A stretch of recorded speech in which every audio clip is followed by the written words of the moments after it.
महाराष्ट्रावर प्रचंड प्रतिसाद आहे। काँग्रेसच्या काही खासदार आमदारांनी पाठिंबा दिला, काही शिवसेनेचे उभाटा गटाने पण काही ठिकाणी पाठिंबा दिला आहे, मनसेने पण पाठिंबा दिलेला आहे। विविध संघटना, छावा असेल, इतर ओबीसी, मराठा, अशा सगळ्या स्तरावरून पाठिंबा येत आहे। उद्याचं आंदोलन हे आमचं आंदोलन नसून हे शेतकऱ्याचं आंदोलन होईल। शेतमजूर, शेतकरी, दिव्यांग प्रचंड ताकदीनं महाराष्ट्राच्या रस्त्यावर दिसेल आणि एक नवीन इशारा आम्ही पाहतो सरकारला दिल्याशिवाय राहणार नाही। आज जे आपण पाहतो का समिती गठीत करताना उपाययोजनासाठी आहे का कर्जमाफीसाठी याचा बोध होत नाही।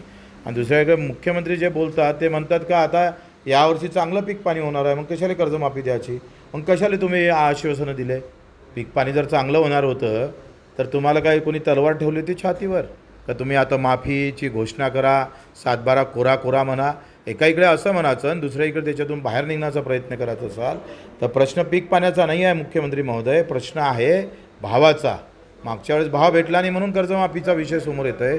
3,400 रुपये जेव्हा सोयाबीन विकावं लागली असेल, 5,000 5,500 त्यानं तूर विकावं लागली, याची भरपाई कोण देणार आहे?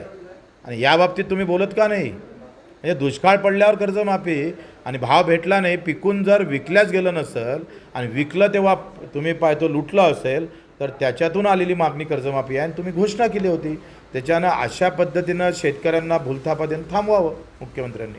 आंदोलन मी स्वतः चांदूर बाजार, अचलपूर आणि नंतर अमरावती संभाजीनगर आणि संभाजीनगरवरून लातूर, नांदेड असं आंदोलन करतो आहे।